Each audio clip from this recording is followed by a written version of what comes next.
years, I always enjoyed teaching for sale by owners class.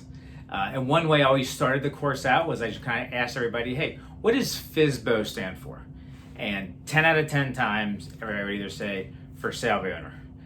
And I would always say that's wrong, all right? Because to me, a FSBO, when an agent sees that, their mindset needs to be that FSBO stands for fastest source for a business opportunity. And if you look at it in that regards, it just changes your outlook on it, okay? Yes, FSBOs are different. They don't see the value as far as the service that we provide, okay? And I believe that's on you during the interview to be able to show that value from market knowledge, pricing, and everything else as far as to justify doing business with you. But as far as that fastest source of a business opportunity, that mindset, there's an opportunity where they could buy a house from you. There's an opportunity where people who have called them about their house aren't interested, but you've provided value and maybe you could get buyer leads from them. Maybe they're moving out of town, you get an out of area relocation or another referral. Or they might eventually list with you if you show that value over time. So in today's MasterREMind session, the group and the other top real estate minds, a part of it, dive deeper into this FSBO topic. So I hope you find it beneficial and helpful to your business. If you have any questions or any kind of further consultations about this, reach out. Happy to help. Okay, so let's get this rolling on FSBOs. Mitch, I'm going to start with you. Give somebody some systems, some tips, some nuggets. All I want today is nuggets. How to set up a system to get FSBOs, because FSBOs will start coming back into this marketplace pretty quickly here as it normalizes. Is everybody feeling that the market's starting to normalize? The frenzy is somewhat over? Yep, no question. Okay, so what are you doing to get FSBOs, or what have you done in the past to get FSBOs? All right, so I'm going to tell you step by step exactly how to get them. I have a 75% conversion rate on this. Pretty cool. I like that. And it's really simple. So as we talk about this stuff all the time, right? It's always about doing something that everybody else isn't doing. So you don't pick up the phone on my water bottle. Hey, Mr. FSBO, I'm the best friggin' realtor in the world. Use me. Right? And they got to click. So here's my system. And I developed this just out of testing different stuff. And I didn't track all of them, but I tracked the last 12 that I did. And I got 8 listings out of the 12 that I did. So here's what I do. I knock on the door. Can you hear that? Knock on the door. They open the door. As soon as they see you, they're pissed off, right? And I'm like, hi, my name is Mitch with XYZ Realty. And before you say anything, I don't want to list your house. So I'm a huge believer in breaking the pattern immediately, so you can get out of their anger. I said, the only thing I want to do is, do you have a seller's disclosure? And I've never done a FSBO that has a seller's disclosure. And I said, do you understand, without a seller's disclosure, you are liable for up to 5 years after you sell your house if you didn't disclose something to the buyer of your house. And they're like, I have no idea. And we're in a whole different conversation now, right? And so I take out a generic Florida, because we're in Florida, seller's disclosure, and I give it to them. We just start chatting. And it's really just small talk. I have never not been invited in the house. They invite me in the house every single time. Hey, want to check out my house? Walk around, and I'm doing it just like a listing, except I'm not trying to get the listing. And I'm walking around the house and I'm pointing out things that I see and look at that. And, by the way, when you find a buyer, if you need help with the contract, let me know. I'll give you some, I'll guide you a little bit. I can't do it for you because that'd be a violation of what I do, but I'm glad to guide you a little bit. And he's like, well, why are you doing this? And I get that every time. Why are you doing this? I go, well, at some point, I know you're going to know somebody wants to buy or sell a house. And you'll say, this guy, Mitch, he was rocking. He was awesome, which I am, by the way. And then as I'm talking around, I say, by the way, here's some of my cards. If somebody comes in, they don't have a realtor and they don't want to buy your house, could you, hand my card to them and say, hey, you should be using Mitch, not walking around by yourself. And they always say yes. My last one I did one like 5 years after I stopped selling full time, just to test it because I hadn't done it for a while. And it was really fun. This really beautiful woman opens the door, and I'm like, it was pretty bad. But anyway, she sent me 2 $850,000 buyers.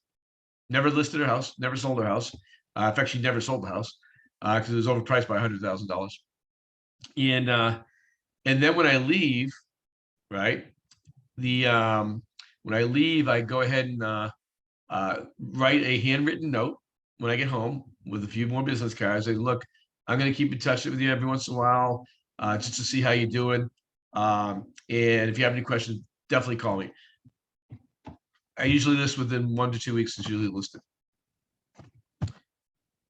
Very simple. I mean, it's really not a hard thing. The biggest thing is doing something different. Don't stop talking about how awesome you are. Go in there and break that pattern right away, and then go back and follow up like everything else.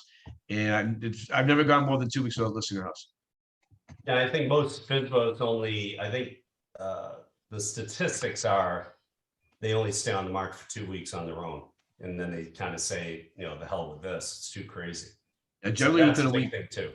Yeah, generally within a week, you know, when they get that, almost always, every time I've sent that handwritten card, it promotes a phone call from them to me, and we list the house. Great I stuff. mean, a lot of times what I say to them, and when I'm breaking the ice on the phone, I don't even say, hey, I'm trying to get a list. I just say, are you still motivated and trying to sell your house? They say yes. And I typically say to them, well, your house hasn't sold. It has nothing to do with price. Can I come by and take a look at it? And that's it. And they're kind of confused. It breaks that pattern because everybody else is saying, oh, you priced wrong, or you can't do it, or this or that, right? And then I get on their side. They usually say, oh, I don't like agents. And I said, neither do I. So we both have that in common. So yeah, no, that's great. So the reason why I always keep seller's disclosures in my car. And so I would drive by a FSBO and just knock on the door. And by the way, FSBOs today, Zillow, every FSBO in the area is on Zillow. Just go to Zillow and you'll find, I did the other day, there was 250 in Brevard County. That's all, we only have 750 single family homes. So think about that. And 250 FSBOs. Crazy. Right. That's crazy stuff. Yep. All right. I like that, Mitch. I like breaking the pattern. We're going to go from Mitch to Matt Battiata, the man, the myth, the legend. Look, he's not bragging. He's just trying to apply for a job. Let me know how you get the job with the FSBOs. So I do something similar. I too get FSBOs off Zillow. I used to when I called them. I guess I'll start again. And when I call them on the phone, the first thing is I say, similar to Mitch, I say, look, I'm not trying to list your house, so don't worry. And I just get into a conversation with them that, you know, I next ask them, you know, are you willing to work with agents if we can bring you a buyer that'll pay, you know, what you're asking for the house? And they go, usually 9 times out of 10, they go, yeah, sure. Of course, you know, we'll pay out 3% or 2.5% or whatever. Then I just get into a really easy conversation with them and just say, you know, I don't know if I have a buyer for your home, but you know, I saw a lot of homes in the area and I'd love to just come by and take a look. And that way I could tell you whether I do have a buyer. And I could also give you some tips. I know you're not, you know, looking for an agent or whatever, but I can also give you some tips while I'm out there, if that'd be helpful. And they go, yeah, but it's really important to break, like everyone's calling them saying, when are you going to list your house? I can sell your house. I can sell your house. It's, you know, the whole, I like what Mitch was saying about getting in front of them, you know, knocking on the door. So I'm just trying to get in the house and meet them and walk around and then get into a conversation with them. And then while I'm there, I always ask them, you know, I ask them how they arrived at the price and whether that's their bottom line price. You know, if I brought in a buyer, I know you're listed for X amount, but what's your bottom line number? And a lot of times that'll always be lower than where they're listed. And basically, and now I'm going to start bringing them a seller disclosure, Mitch. That's awesome, by the way. But you just want to be a resource to them. And I also say, like Mitch says, you know, I know you're selling it yourself, but you're probably going to, you know, if you do find a buyer, you may have some questions because I don't know if you've ever done this before. And so I give them a card and say, you can always reach out. But when I'm there, I do try to, if not get the listing, and explain to them why it's a good idea, the liability, et cetera, to list with an agent. But if not, to be a resource to them and then to follow up, because the reality is they are going to list, most of them are going to end up listing the house. But really when I'm there, what I'm trying to figure out is what is their bottom line number? Are they willing to pay out a commission? And if so, can I make up that extra, say 2.5% or 3%? And a lot of times, you know, I can. So I just explained to them, you know, I basically proposed to them, look, if I could do all the work for you, find you buyers, qualify buyers, get it to close escrow, negotiate repairs, et cetera, and net you the same dollar amount you're netting now, why wouldn't you do that basically? So the whole idea is getting in front of them. And what happens is when they go on the market, as we all know, they're going to get a million phone calls, not from buyers, but from agents trying to list their house. And they're just like expired listings. They get really, really frustrated and very antagonistic. And so you have to, the first thing I always say is, I'm not trying to list your house. And that does take them off guard, because that's the opposite of what everyone else is doing. So I do think we're going to see more for sale by owners, because they're going to just get frustrated. A lot of them I think we're going to actually see people listed with agents. The house doesn't sell because it's priced too high, and then trying to sell it on their own. Let me unmute. I like that. I like that approach due to the fact that, you're not telling them they can't do it. You're just saying, look, would it benefit you and your family if I could add my professional fee on top of it? And it still wouldn't cost you anything, but you get full representation and you get all the headaches, everything off your plate. That's why you got to ask that pricing question is really important. Yeah. Pricing question is definitely important. All right. We got to go from Matt over to the double D, Dennis DeSouza. Look, he's in orange today. He must have flew in from Ipanema or something down in Copacabana or whatever it is, the beach down in Brazil. Go ahead. So Dennis, what are you guys doing when you're trying to get FSBOs? Yeah, so those are great tips, Mitch. I love your stuff with the disclosures. That's fantastic. But, the one thing we have to remember is I try to flip it completely about selling their house and turn them into a buyer. Because I asked them, I'm like, hey, Mr. Seller, I'm not here for your listing, just like Matt and Mitch said, and just say, hey, when you do sell your home on your own, give them the power, okay, where are you going to go to? Oh, we're going to stay here. We're going to go here. We're going to go there. Great. I'd love to help you. Could I get you a list of homes that would be a replacement once your home sells? And maybe then you can get an idea of what's out there for sale. Right. So now you're building it's all about relationships, right? So now you're getting a relationship with them. They're like, yeah, sure. And then that's just invokes a conversation. Where are you going? What's your plans? I'm moving because my kids moved out, or whatever the situation is. So once you build that relationship, when their house does not sell, guess who they're going to talk to? The person that's helping them out find another home. So hopefully that makes sense. We also are going to do, it's going to be the exact same campaign that we do for the expireds, which is the for sale, guaranteed sale, basically postcards kind of thing. Like, hey, this person, we have one postcard that has like 5 houses on it. They couldn't sell their house. We sold it for this much. They couldn't sell their house. We sold it for this much. And just kind of pound it on them. And it's like a 13 postcard campaign that we do. So that's in process. We're redesigning it. If everybody wants to see them, I can bring them on another episode once I get them all done. Okay. I'll be happy to share them with people. So let's go from Dennis over to Philly. My brother from another mother, Craig Lurch. Lurchy, when you guys have talked to FSBOs in the past, right? Because it's a different atmosphere now with FSBOs, right? Because they think everything's selling and so forth. What type of objections are you receiving from the FSBOs, and how are you handling those objections? The biggest objection to most of every FSBO is trying to do one thing, is save the commission. End of story. Bottom line, they're trying to save a commission. They also don't think that we have any value to it. And there's where the challenge is. They think that we're a commodity. So once we prove there's some value, and two, that there's a cost, but the cost really isn't them, as I've explained it to them, as I do explain it to them, their light goes on a little bit. One of the things I say all the time, I said, Mr. and Mrs. Seller, if I list your house and I don't sell your house, do you owe me any money? And the response typically is no. I said, so if a buyer comes here and buys the house, whether you're for sale by owner or not, who is really paying the commission? It comes off of your side, but who is really paying it? Because if you don't sell it, you're not paying me for my time. I'm a gambler. I go to Las Vegas and I know I got an 80% chance I'm going to sell your house. The transaction's paying. So my job is to represent the transaction.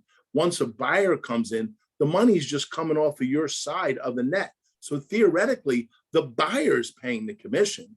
It's just coming off the numbers, so they don't have to write a check for whole. They're able to finance it 80%, 20, 90%, whatever it may be, because that number is built into the sale price already.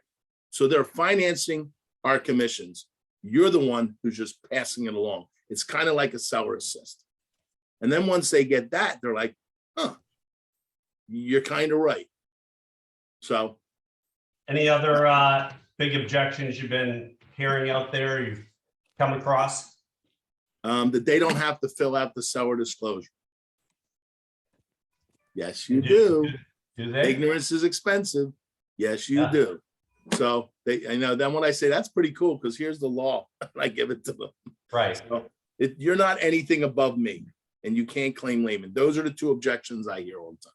I don't have to do this. What I do sometimes too, and I'll just give everybody this tip, is I'll take the header of all the different forms sellers have to sign or provide, and I'll put it on one page. And I'll say, and I'll put check boxes next to it and say, did you already fill out all these forms? And of course they haven't, they don't have access to it. And then I just show them the liability factor and then show how we do things different and what our value is. I'd love to be able to find out. Professional fees. I wonder if there's a way that we could find out how many lawsuits have been faced against the for sale by owner in the state, not with a realtor. Well, That would be scary. there's a small company called Google. Just Google it. It's gonna be on there somewhere, right? Definitely on there somewhere. But I like that. I like the objection handling and so forth.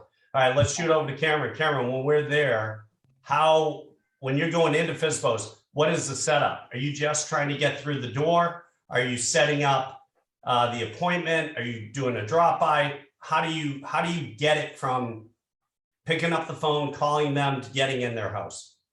Okay, so it's good to see everyone. I feel so much better. I don't feel like a zombie, so that's good news. I haven't done for sale by owners since 2017. I actually pulled up what the last thing I did directly to for sale by owners in 2017. We had a 65-page book, and this is amazing. And like everyone, Matt Battiata, that's info. Those lines that you used are exactly what we use. Mitch, I love the idea about the seller disclosure. Those are all great lines. Door knocking is typically how we used to do this, or how we used to distribute this. You would walk up the door, do the door knock. Hi, I'm so-and-so. Again, I'm not looking to sell your house. I didn't know, whoa, I'm a buyer's agent. I just sold the home down the road here, but you didn't see my sign because I'm a buyer's agent, which means that you can really do it in any neighborhood if you feel comfortable to. It's up to you guys.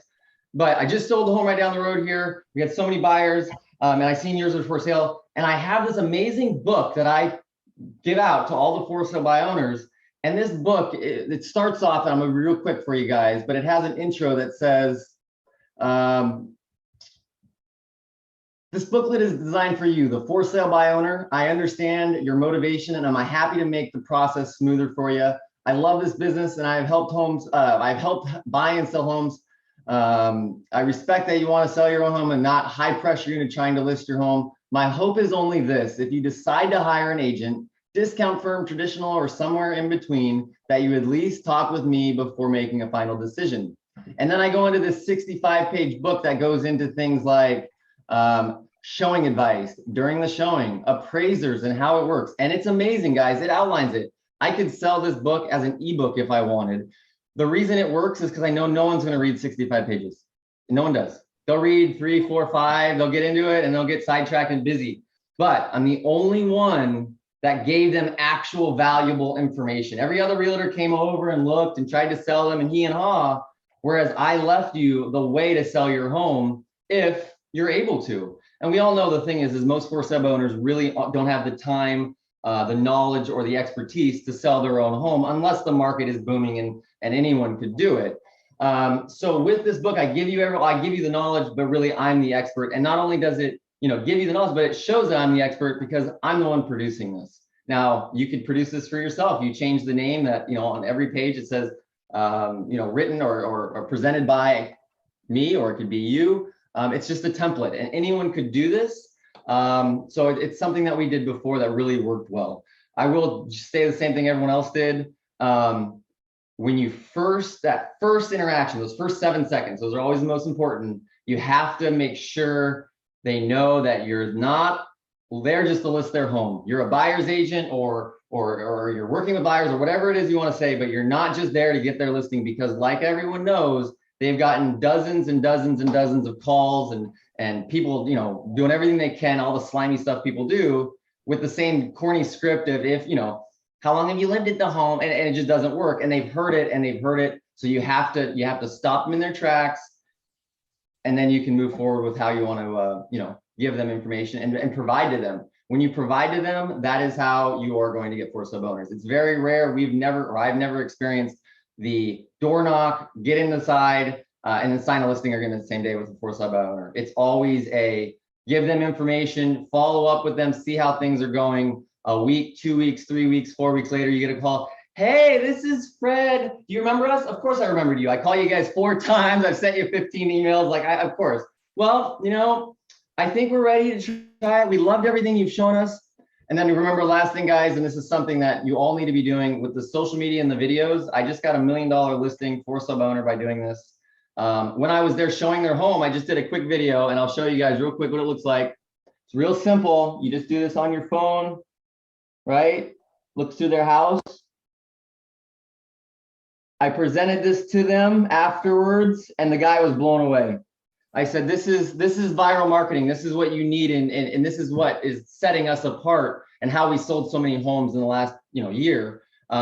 Is that something interesting? And it was almost within like 5 or 6 hours. He says, if you'd like to come by and we'll sign up, and we want to get one of those videos done and get it marketed. So viral marketing, guys, with the social media, with the videos, that's another thing that you can provide to them, show them, and it works. You're able to get thousands, if not tens of thousands. And if you guys do it consistently, millions of views.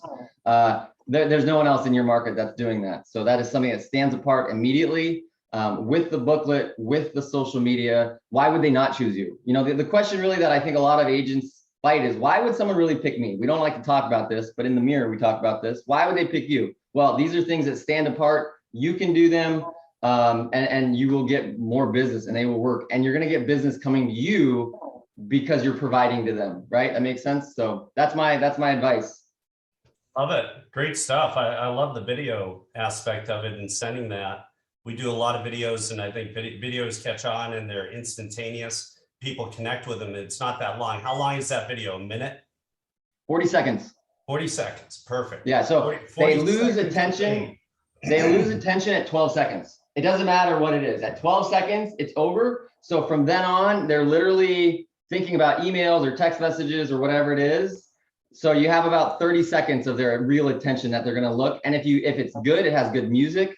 And it highlights things. That's something that no one else can do. And it sets you apart. And of course you sell it to them as well. This is what made us sell so many homes last year. And it really does. Okay, cool. I like that. All right. Hey, quick question, quick note there, Pete. So I used Google. What a concept. 71% of all real estate litigation is with for sale by owners. That's 71%. That blows me away. 71% of all lawsuits are for sale by owners. 71%. That's a big number. Mm-hmm. I'm doing a video on that today. I did not know that. That's crazy. Yeah, just Google it. It's really cool. I just pulled up the article. It talks about, I'll just read the paragraph. 71% of all real clip estate. that link in there?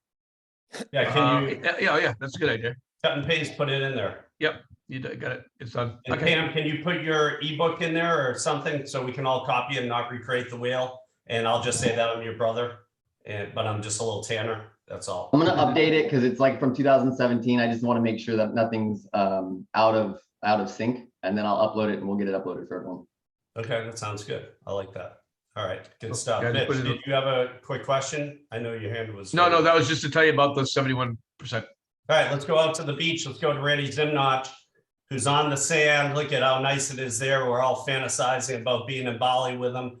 Randy, what's your approach on FSBOs? I know you have a different approach because you have a plethora of investors. And how do they typically buy FSBOs, and how do you get opportunities for those investors to buy a FSBO?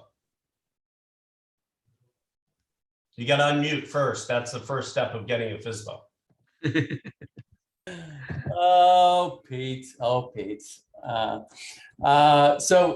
I'm going to actually take a different angle on this for everyone that's listening. If you are working with investors or are planning on potentially, one way to break into getting listings is through the investor FSBOs, because they exist as well.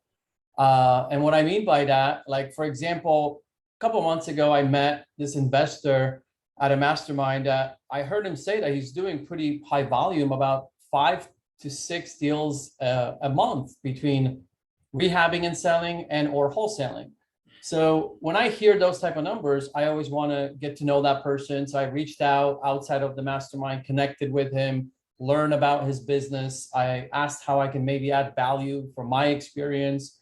And really what I'm also after, it's like, when I know that there is an investor that does that much, my question is always going to be, well, how are you selling your properties, right?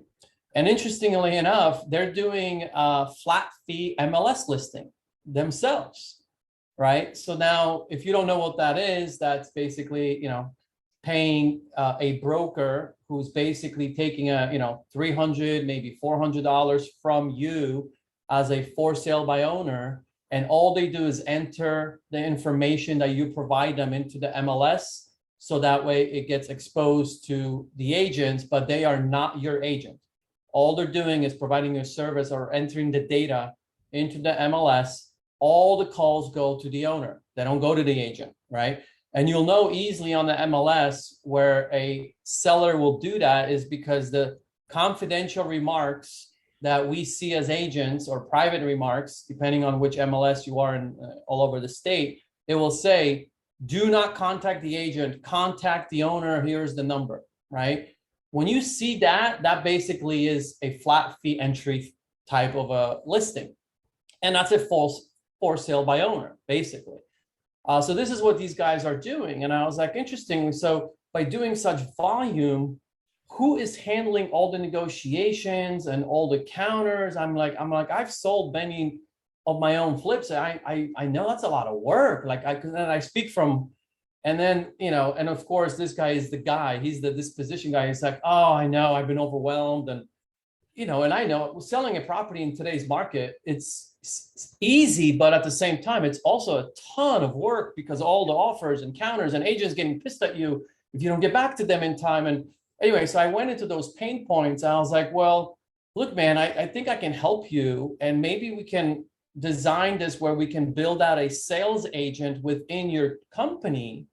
And let me see. And then, but anyway, that whole conversation went now for another 30 minutes into like, really, what does that look like? And I basically educated him why it would make sense for him to have an agent on the team that will sell all his inventory, right? And what he's going to pay that agent is going to actually come back to him once we get the system going. Because I go, when you get a call from a buyer and they don't like your house, what do you do with that buyer, Anthony?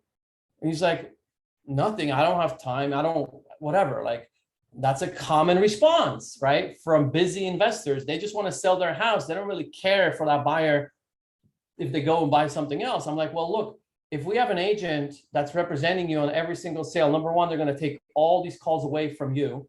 All of that is going to be redirected to that agent. That agent is going to negotiate everything for you and present you the best offers. Then I was like, the agent is going to maximize your listings, which is you're not doing because you don't want to do that, right? That's not your goal. We're going to get more business from that. And then we can pay you a referral fee because most of the time, one of them is usually licensed, believe it or not. And if they're not, there is a workaround for how I can compensate them with, for doing marketing internally. So anyway, so I said, we can actually get you an agent on the team, and that agent will pay for itself. How do you like that if we could set that up? So that's my angle because I deal with a lot of investors. So the takeaway for you guys, if you're out there and you want to kind of tap into that investor community, which is really where I flourish, is listen to those type of cues. Like, if they tell you they're doing a lot of rehabs, even if it's 1 or 2 a month, ask them like, well, who's selling them? How are you maximizing them? And that can lead you to basically you becoming the listing agent for them, but you have to also lead with value and how can you actually pay for yourself? Because that's what investors are also all about, the bottom line, right? So anyway, that's my angle. And literally right now, Pete, just so you know, like one of the agents on my team, I'm going to be setting him up to be their listing agent in San Bernardino in Inland Empire. And he's with me on my team in that area. And he's going to literally take over the whole sales department. Like, That's awesome. I love stuff like that. That's great. And I like the angle that you took too, because you see that a lot where, especially out here on the West Coast where listings are just put in for a flat fee, right? And then the seller has to handle everything. And they get tired of that pretty quickly. Another program you guys can use is FSBO Track, FSBO TRAC. It's just a database management system that manages all the FSBOs. FSBO Track. I'll put in the chat so everybody has it. And I don't think it costs that much per month. I think it's like $10 or something. But just tell them Pete sent you and they'll charge you double. That's all. So let's go around the thing. Look, we got Michael on here. He's a new guest of Matt's and he does real estate out here on the West Coast. Mike, have you ever dealing with FSBOs and come across that? And what was your approach? Yeah, not a whole lot. It's been about 5 years or so since I worked with a FSBO, but what did I do? I brought a client to show. The client that didn't want to buy it, I ended up staying in touch with that seller and getting a dialogue going. And within 2 weeks of them not being able to sell, I was able to do it. I had to come to a very reasonable term for them. I think it was a 4% or 4.5% total commission and maybe a $800,000 house. But yeah, they had to get worn down and just see how tough it was. I didn't have that dialogue with, do you have all these disclosures done? I didn't know any of that yet. But after that, I put out a little 85 pager that just has some of those, what you mentioned about, we didn't have the lawsuit numbers in there, but hey, you're going to screw yourself. You're going to have a tough time. They turned 3 pages into it. Like I think Cameron was saying there, and they'll surrender. I just, I kind of took the foot off the gas because they wore me down for sure. I love it. That's a good story to say. I think you created a relevant dialogue because you did bring a real buyer, right? Yeah. So it made it real. Everybody says, oh, I may have a buyer, but it's Right. even better to bring a buyer and say, look, I'm going to bring a buyer over to see it and Mhm. try to sell it for you. Yeah. And don't worry about the professional fee. I'll work that in the price. Right. That's it. But most for sale by owners, right, Michael, they'll pay you 2.5%, 3%. Right. They're just trying to save it on the listing side. Right. But they don't understand the numbers and how to expose the property and what we do to expose it. So I think that's another way to kind of take that angle and really share with them how much you'll be able to expose it to the greatest number of buyers in the marketplace that they're not able to do. They think just because they put it on Zillow or Realtor or Redfin that all these people are going to come flocking, but they don't want to deal directly with the seller. Right. They don't like that. So that's a big thing. So I like that approach. I like that you brought somebody who is real and brought them over there and so forth. I mean, the big thing too, you guys, is don't talk about commissions, talk about professional fees. We're professionals. Hey, if I do a professional service for you, will you pay me a professional fee? Or better yet, we can add it on to what you want. What's your bottom line? We'll just add it on there. So it could really cost you nothing. And I'll take care of everything and get rid of liability and so forth and walk you through everything. Do you have all the forms? And talk to them about the forms and meet with them belly and go through all the forms. A lot of people don't do that, right? Or they say, oh, I talked to this discount broker. I can throw it on there $500. Why would I pay you 20 grand? Say, that's a great question because I get 4.3% on average in the marketplace. So it's really not even costing you 20 grand. You're making an extra 10 with no liability. And by the way, they're not a discount broker. They're a reduced service broker where they're putting all the service and all the time and all the headaches and all the liability back on you. So is that the best thing for you and your family to get you moved to this spot or to get you on your way or to get the most money out of your house? And then just share with them, like Lurchie said, the big thing is if we don't sell, you don't have to pay me anything. I don't get a nickel till you have all the money in the bank. And it's entirely your decision if you want to sell or not. So I'd rather bring you 20 offers and have you turn all of them down than bring you 0. How many offers have you had so far? Oh, well, my neighbor offered me, I was asking 650. He offered me 550. Of course he did. If you're going to sell for 550, I'm your buyer. I'll buy it right now because I know I can turn around and sell for 700. But that's not fair to you. So I think you have to have those types of conversations, and they have to be real, and stop telling FSBOs they can't do it. Every agent loves to convince them that they're not able to do it. Say, you can do this. It's not the easiest, but you can definitely do it. Mhm. And I'm here to support you. If you need a for sale by owner sign, I'll drop one off to you. Just be a resource and help them, and don't come empty handed, come with some kind of value that's going to help them get to where they want to go. I think that's the big mistake most agents make, is they just show up like Humpty Dumpty, dum-da-dum. Yeah, I'm going to come over and see it. And I told you I had some buyers. And then they get there and say, yeah, this won't work for any of my buyers. The guy basically says, well, you're full of shit, and I don't know why I let you in my house. Or the other objection you always hear is, well, why didn't you come by sooner? And that's real easy. You just have to say, because I'm not on Zillow all the time, and that's the only place it's on. I mean, there's no other way of me knowing unless I drove down your street. What are the odds of that, right? You want to expose it to most people so you can create a bidding process, or you can create excitement, or you can create urgency, or you can create FOMO. You know what FOMO is? Fear of missing out. That's the greatest, aphrodisiac in the world when it comes to business. And if you're able to explain that to people and help them and walk them through it, they're going to see the benefits. But you have to come from a place of benefit. You can't come from a place of, you can't do this and it's never going to work and all these other things, because that's all BS, and they'll see right through it. And what they'll end up doing is saying, hey, look, I don't need you. Don't call me again. Don't come by, because you just killed your authenticity and your honesty and your integrity. Just tell them the truth. Say, yeah, I get it. I'm just like you. I try to save the money too.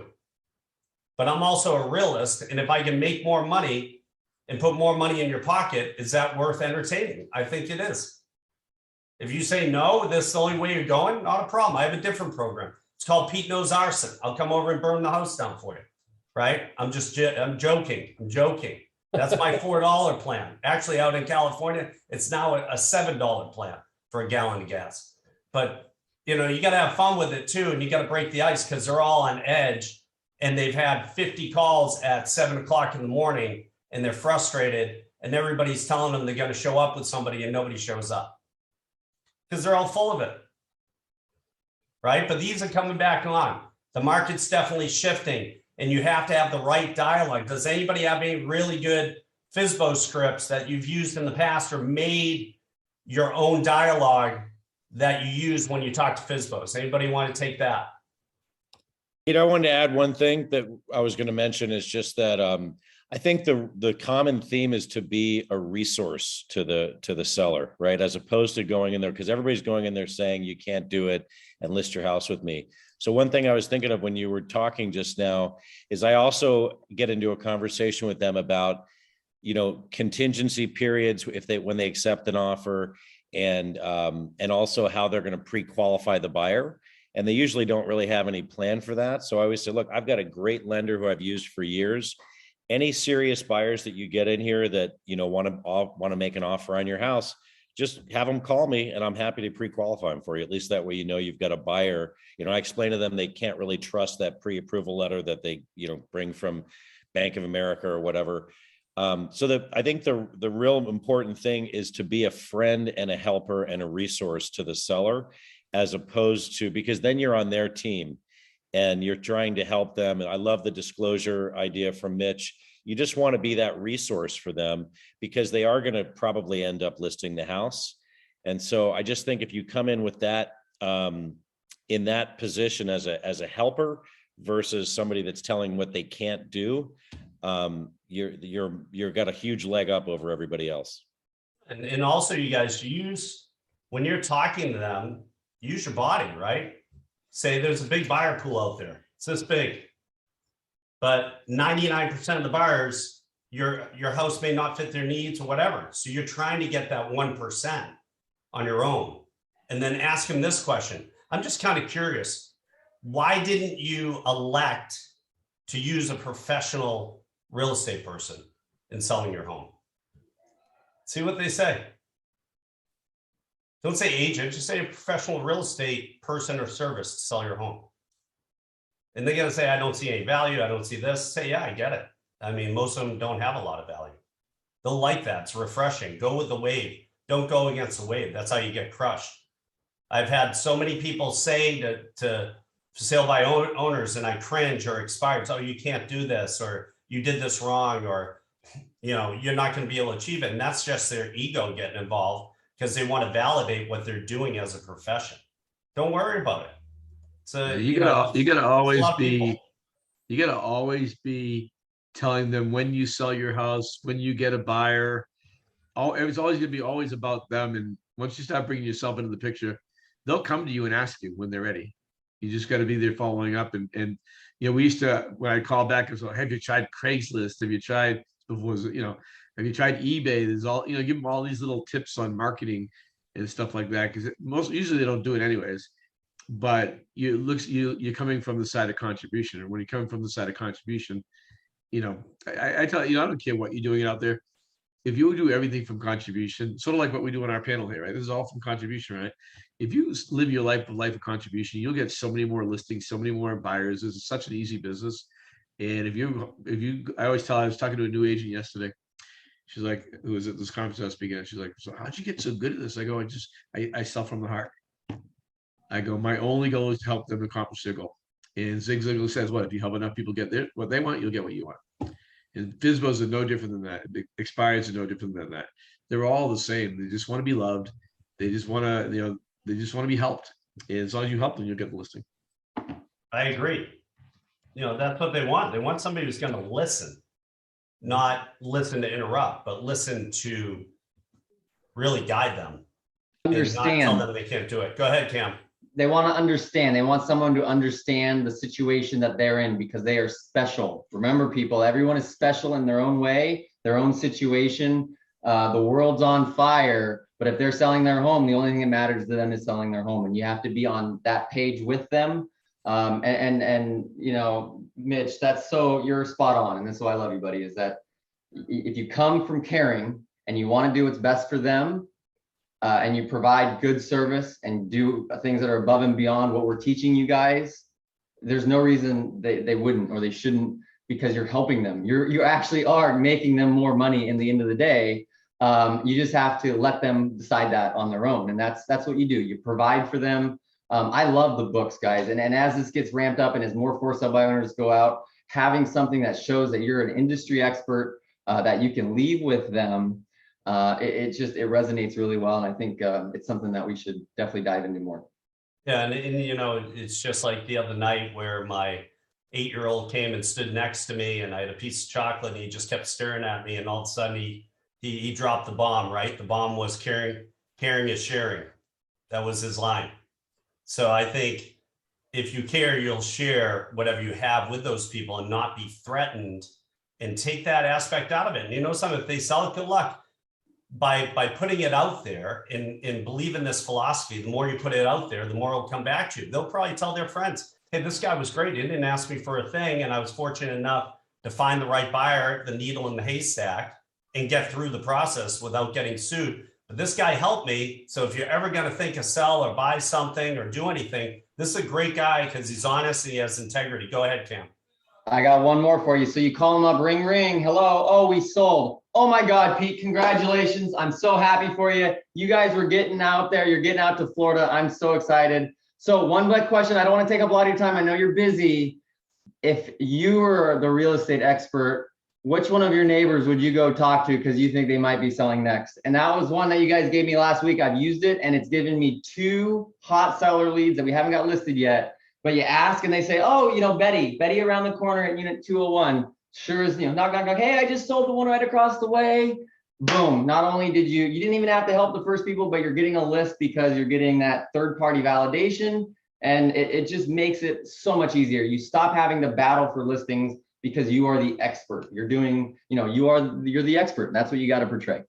I love that. That's true. I mean, that's half the battle. And you got to be consistent when you do it. You have to have consistency with a process and get in front of them, you guys. Right now, belly to belly is a big thing. I don't care if you have to put on 15 masks, just get in front of them. Or have a mask that you can do it on your own. Have it say that, right? So I'm trying to get Bobby in here. He was coming in late. Yeah. Hey, Matt, that was a great idea. I love having the mortgage guy involved, and I'm actually going to get 2 of my guys and start chasing that we're thinking. But one of the things that they can use, and the mortgage guys will definitely, do you guys know mortgage applications are down 40%? That's huge. The public doesn't know that. What does that mean? It's coming because the buyers are past frustrated. They're starting to say, no, I'm not buying. I'm going to rent now. I'm going to do my thing. I'm going to go wait 8 to 12 months. We had 2 buyers we're working with this month, and we were trying, and there are no for sale buyers. There are no real buyers to try to pull out right now yet. But 40% mortgage application is a scary thing for sale by owner. So there's a statistic, but it's also a great way to get your mortgage reps that you're working with. Let them go bang the doors for the expired. Let them go do it and say, by the way, this is part of the deal. You get me in the door by you helping to pre-qualify, then we're working as a team. I'm not just giving you business. You're going to bring me business. I'm going to bring you. But I got that from just now on this mastermind. So thank you for sharing that. Love it. That's a good nugget. Definitely a good nugget. Yeah, I'm trying to get Bobby in here, you guys. I think he just got out of his hair appointment or something. His hair stuff. Yeah, his hair. I think he's so he was running a little late. he hopped off. He had to go pick up put out a fire. He had to put out a fire. Okay. All right. He probably forgot his comb. It's okay. Or his hairspray or something. I mean, Randy, what else are you seeing in your marketplace? You know, let's take some questions from people who are on this right now. We have a bunch of participants, and you know, put your questions in the chat box and I'll ask these guys and let's see what we can do. Matt, question for you. The market is shifting. Do you see it making a huge change? If so, how can we prepare for this? Can you give us some tips? That's from Matt Battiata. Like I said, people, he's not bragging. He's just applying for a job. Go, Matt. I see a pretty good change coming. I've been predicting it for like 3 years, so I'm always kind of early, but I do see a correction coming. I didn't know that mortgage applications were down so much. That's really interesting, but yeah, I think we're going to see, a real correction.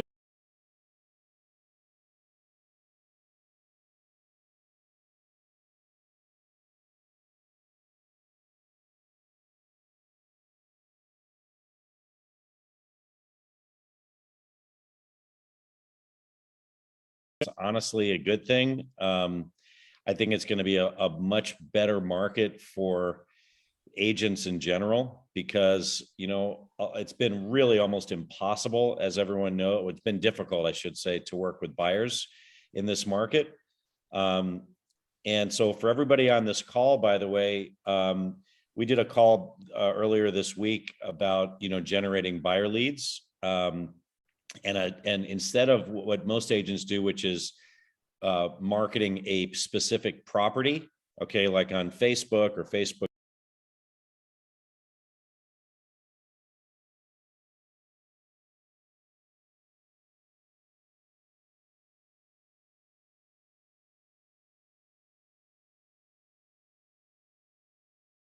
COVID, right, is all the baby boomers is the biggest segment of the homeowners out there. All the baby boomers, when they start to see that the market is correcting, they're all going to put their homes on the market because what do they want to do? They all want to downsize. They don't need the big house anymore. They want to downsize and they want to travel and so forth. So for example, do ads targeted towards, baby boomers who are downsizing, right? I was doing that in 2019 because it seemed like every other call that I got was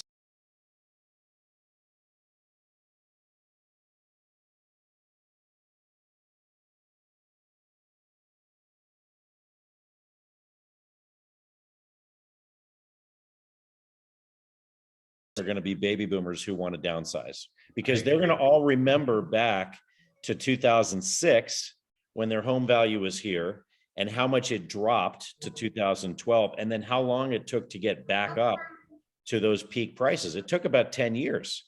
And so right now they're going to say, we don't have 10 years. We don't want to be in this house for 10 years.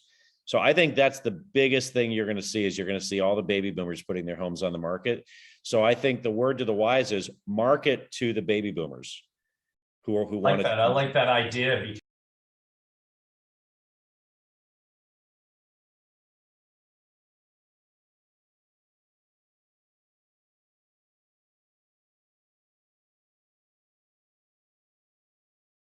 They might have bought it 40 years ago or 30 years ago. They can carry that tax base forward, usually up to 3 times. In California, it's up to 3 times if you're over the age of 55. It's called Prop 19. So you can carry that forward with you. And that's a huge tax benefit when they go to buy another house and not get hammered with a new tax number, right? So their taxes out here,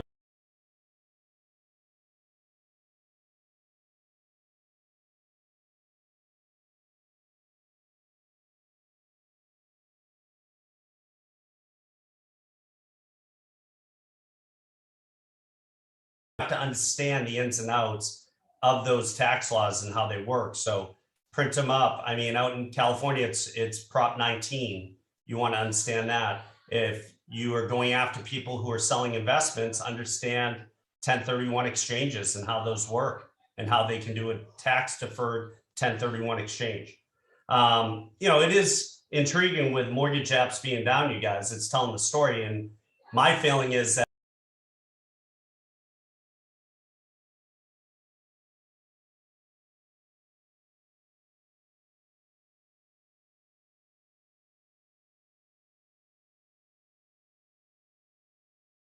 because it's been such a crazy market.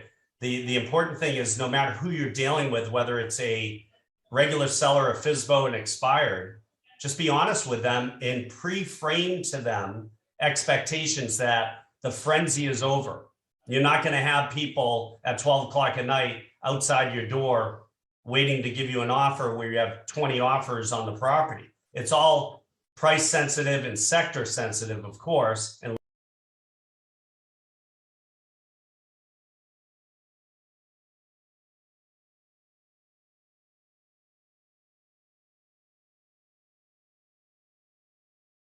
I'm writing into my listings, I'll say, hey, if you want to try this price, we'll try it for 14 days. But if we're not getting traction, then it automatically gets brought down to this price. And it's in there that they've already signed. I don't even have to call them and ask them. And I know on my scheduling, 14 days to the date that it goes live, it automatically adjusts down. Because otherwise they'll be leaving money on the table.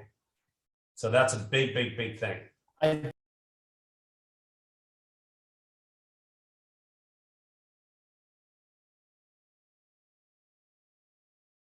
Oh, there's a lot. He's been able to duplicate. There's actually 3 Matt Battiatas alone just on this producer master. Imagine how many he's got working for him. Well, that's why the 3 Matt Battiatas are going on the new and improved dating game up in LA next week.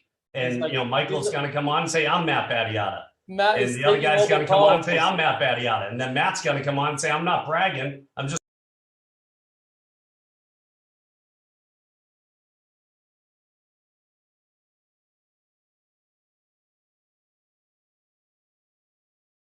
I saw a great stat the other day, and I'll just share this with everybody on the call, that if you had gotten a loan in February or March for $800,000, right? An $800,000 loan, the loan amount all in was roughly around $3,400.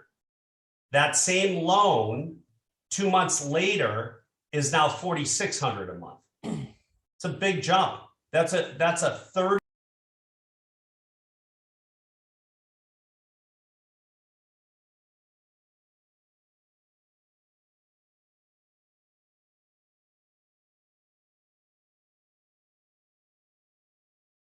Going down. And when you do that, it eliminates buyers. And that's when inventory sits and starts building. I mean, out here, our inventory has gone up in the last 90 days. It's already gone up 1,400 houses. Now that's not that significant. We still have a housing shortage. At our high times, we were between 12,000, 14,000 houses. But I think you could see that build pretty quickly over the summer especially if, you know, they do another brilliant plan and they raise the rate another 0.5 point and you see rates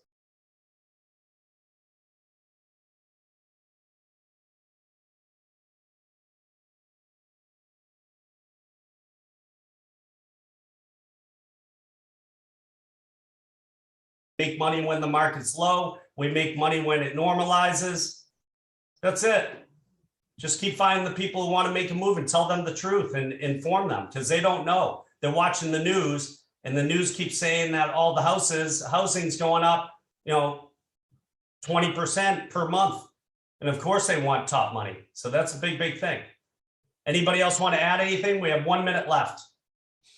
60 seconds. Give me your best tip, your best nugget. Go.